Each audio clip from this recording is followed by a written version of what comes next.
ഒരേ പാക്കറ്റിൽ 6 ഏസോ.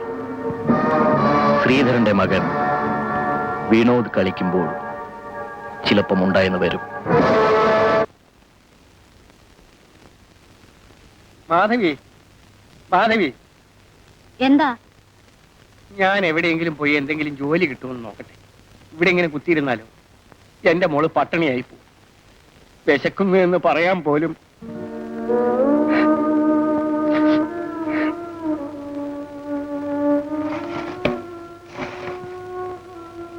പരമുള്ള എങ്ങോട്ടാ പോയത്?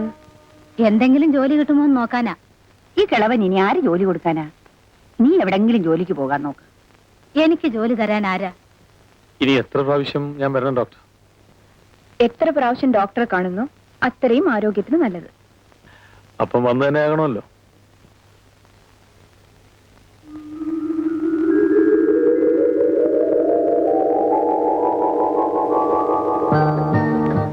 ഞാൻ എപ്പോഴും ഈ ചേട്ടനോട് പറയുന്നുണ്ട് ശരീരം സൂക്ഷിക്കണമെന്ന്.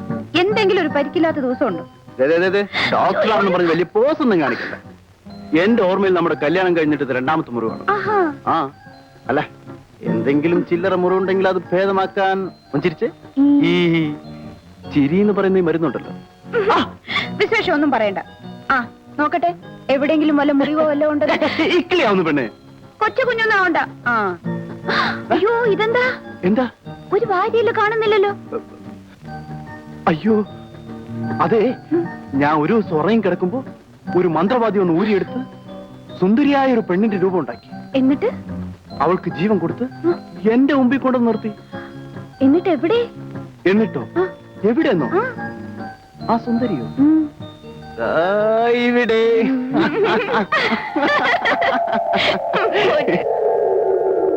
ഡോക്ടർ എന്താ ആലോചിക്കുന്നത്? ഞാൻ പെട്ടെന്ന് ചില പഴയ ഓർമ്മകളിലേക്ക് വീണുപോയി. അപ്പോൾ ചിലപ്പോഴൊക്കെ ഡോക്ടർ സ്വയം വേദനിക്കാറുണ്ടെന്ന് ഞാൻ പറഞ്ഞത് സത്യമാണ് അല്ലേ? വേദന എന്റെ കൂടപ്പിറപ്പാണ് വിജയൻ. വേദനിപ്പിക്കുന്ന ഓർമ്മകൾ മറ്റൊരാളോട് പറഞ്ഞാൽ കുറച്ച് ആശ്വാസം കിട്ടില്ലേ?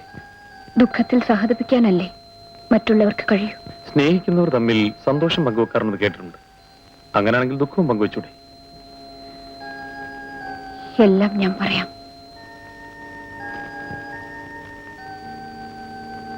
ചെറുപ്പത്തിലെ എന്റെ അമ്മ മരിച്ചു.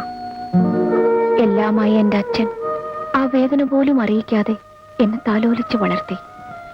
ഒരു ഡോക്ടറായതിനു ശേഷം ആർഭാടപൂർവ്വം വിവാഹവും നടത്തി. ഡോക്ടർ വിവാഹിതയാണോ? അപ്പോൾ ഭർത്താവ്? എന്റെ ഭർത്താവ് ഒരു പൈലറ്റ് ഓഫീസറായിരുന്നു. സ്നേഹം എത്രത്തോളം വലുതാണെന്ന് അദ്ദേഹത്തിൽ നിന്നാണ് ഞാൻ അറിഞ്ഞത്. ആ സ്നേഹം ദീർഘനാൾ അനുഭവിക്കാൻ വിധി എന്നെ അനുവദിച്ചില്ല. ഒരു വിമാന അപകടത്തിൽപ്പെട്ട് അദ്ദേഹം മരിച്ചുപോയി.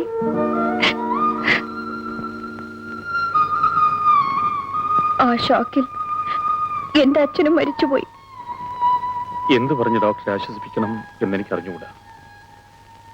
എങ്കിലും പറഞ്ഞു കഴിഞ്ഞപ്പോൾ എന്തോ ഒരാശ്വാസം കിട്ടുന്നത് പോലെ അനുഭവപ്പെടുന്നു. എന്റെ ദുഃഖകഥകൾ പറഞ്ഞ് ഞാൻ വിജയനെ വേദനിപ്പിച്ചെങ്കിൽ എന്നോട് ക്ഷമിക്കണം. അയ്യോ, അങ്ങനെയൊന്നുമില്ല. എങ്കിൽ സമയം കിട്ടുമ്പോഴൊക്കെ ഇങ്ങോട്ട് വരണം. കാണുമ്പോഴുണ്ടാവുന്ന സന്തോഷത്തിന് വേണ്ടിയെങ്കിലും.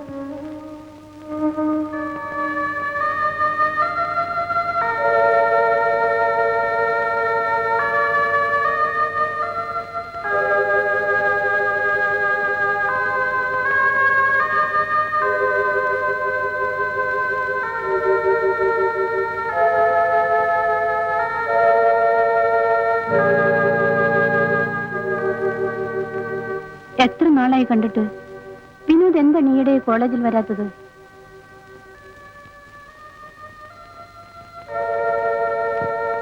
എന്റെ അച്ഛൻ മരിച്ചുപോയി. അതൊരു വെറും മരണമായിരുന്നില്ല, കൊലപാതകമായിരുന്നു. എന്നിട്ട് പോലീസ് പരാതിപ്പെട്ടില്ലേ? എന്റെ അച്ഛനെ കൊന്നവനോട് ഞാൻ തന്നെ പകരം ചോദിക്കും. വിനോദ്, പഴയതുപോലെ നിനക്കെന്നെ എപ്പോഴും കാണാൻ പറ്റിയെന്ന് വരില്ല. നീ വിഷമിക്കരുത്. നമസ്കാരം ഡോക്ടർ. നമസ്കാരം. ഞങ്ങളുടെ സ്കൂളിന്റെ വാർഷികം അടുത്ത ആഴ്ചയാണ്. അതിന് ഡോക്ടറെ ക്ഷണിക്കാനാണ് ഞങ്ങൾ വന്നത്. അതിനെന്താ? Good morning doctor. Good morning. ഇത് മിസ്റ്റർ വിജയൻ. ഇവരിവിടെ അടുത്തുള്ള ബ്ലൈൻഡ് സ്കൂളിലെ ടീച്ചേഴ്സാണ്. ഓഹോ, വിജയനാൽ കഴിയുന്ന സഹായങ്ങൾ ഇവർക്ക് ചെയ്തു കൊടുക്കണം. എന്റെ കഴിവിന്റെ പരമാവധി ഞാൻ ചെയ്യാം. ഞങ്ങളുടെ പൊതുസമ്മേളനത്തിൽ ഡോക്ടറെയാണ് അധ്യക്ഷയായി ഉദ്ദേശിച്ചിരിക്കുന്നത്. എന്നെയോ? എന്നെക്കാൾ നല്ല ഒരാളെ അധ്യക്ഷനെ ഞാൻ നിങ്ങൾക്ക് തരാം മിസ്റ്റർ വിജയൻ. അയ്യോ ഡോക്ടർ, ഒന്നും പറയണ്ട. അടുത്ത ഞായറാഴ്ച സ്കൂളിൽ എത്തിയാൽ മാത്രം മതി.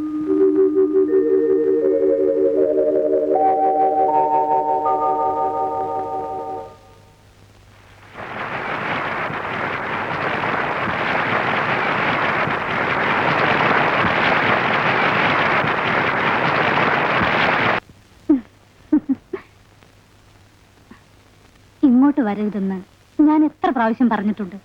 നീ എന്തിനാ ഇങ്ങനെ ഭയപ്പെടുന്നത്? അങ്ങേരെങ്ങാനും വന്നാൽ പിന്നെ ഇവിടെ കിടക്കപ്പുറതി ഉണ്ടാവില്ല. ആ കേവം വന്നിട്ട് ഇപ്പൊ എന്ത് കാണിക്കാനാ? നിന്റെ അടുത്ത് ഞാനില്ലേ? മാലതിക്ക് എന്താ വേണ്ടേ? വിജയൻ ഓർഡർ ചെയ്തോളൂ. Sandwiches, ice cream and coffee. ഐസ്ക്രീമാണ് എനിക്കിഷ്ടമെന്ന് വിജയൻ എങ്ങനെ മനസ്സിലാക്കി? കുറച്ചു കാലത്തെ പരിചയമുള്ളെങ്കിലും മാലതിയുടെ ഇഷ്ടങ്ങൾ ഞാൻ മനസ്സിലാക്കി വെച്ചുള്ളൂ. ചേട്ടാ, ഇതാണ് ഞാൻ പറയാറുള്ള ഡോക്ടർ മാലതി, എന്റെ അനിയത്തി രേവതി. എന്റെ ഏക സമ്പാദ്യം ഇവളാണ്. എന്റെ ചേട്ടൻ വെറൊരു പാവാണ് കേട്ടോ. പക്ഷെ അനിയത്തെ പറ്റി പറയുമ്പോൾ ചേട്ടൻ 7 നാക്കാണ്. ഡോക്ടറെ പറ്റി പറയുമ്പോഴും അങ്ങനെ തന്നെയാ.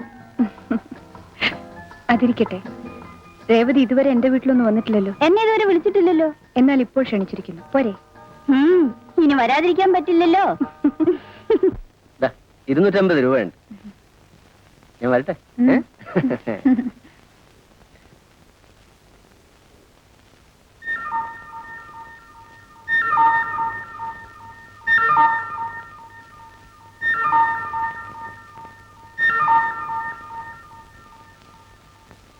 നമുക്കിന്ന് രാത്രി ഒരു സ്ഥലം വരെ പോകണം. അങ്ങേര് തിരിച്ചു വരുന്നതിന് മുമ്പ് നമുക്ക് വരണം. അതൊക്കെ ഞാൻ നോക്കിക്കൊള്ളാം. നീ റെഡി ആയിരിക്കും കേട്ടോ. ശരി.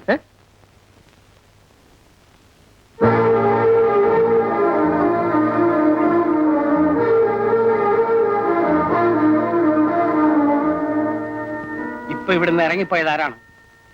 എടി, നിന്നോടാണ് ചോദിച്ചത്. എന്താ നാം ഇറങ്ങിപ്പോയോ? ഇവിടുന്ന് ഇറങ്ങിപ്പോയത് ആരാണെന്ന് നിങ്ങൾ ചോദിച്ചല്ലോ. ഇത്രയും നാൾ ഇവിടുത്തെ ചെലവുകൾ എങ്ങനെയാണ് നടന്നതെന്ന് നിങ്ങൾ അന്വേഷിച്ചോ?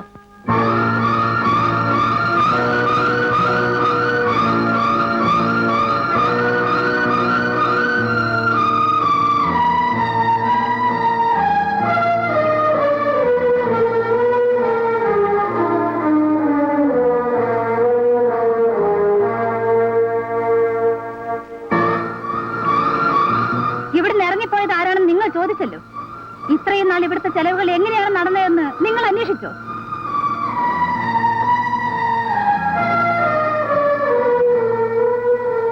മോളെ, നീ കരയാതെ.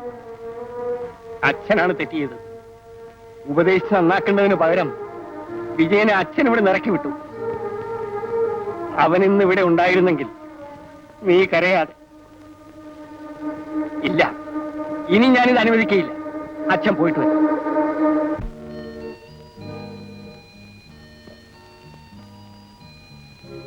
അത്യാവശ്യമായി കാണണമെന്ന് പറഞ്ഞ് വിളിച്ചിട്ട് ഡോക്ടർ എന്താ മിണ്ടാ നിൽക്കുന്നേ? എവിടെ നിന്ന് എങ്ങനെ തുടങ്ങണമെന്ന് ആലോചിക്കുകയായിരുന്നു ഞാൻ. എന്നോട് സംസാരിക്കാൻ അങ്ങനെ വല്ലതും നോക്കാനുണ്ടോ ഡോക്ടർ?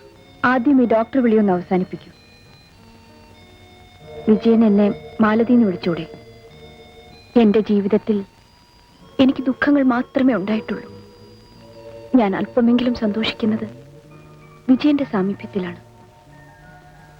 തുറന്നു പറയുന്നത് കൊണ്ട് എന്നെ തെറ്റിദ്ധരിക്കരുത്. പറയൂ. വിജയനെ എനിക്കിഷ്ടമാണ്.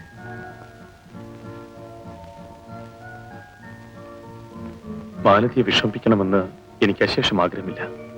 പക്ഷേ വിവാഹത്തെക്കുറിച്ച് ഞാൻ ഇന്ന് വരെ ചിന്തിച്ചിട്ടില്ല. എന്റെ പരിസ്ഥിതികൾ അങ്ങനെ ആയിപ്പോയി. എന്തും സഹിക്കാൻ ഞാൻ തയ്യാറാണെങ്കിൽ? ഇല്ല മാലതി, അത് മാലതിയെ കൂടുതൽ വേദനിപ്പിക്കുകയുള്ളൂ. വിജയൻ, വരൂ, നമുക്ക് പോകാം.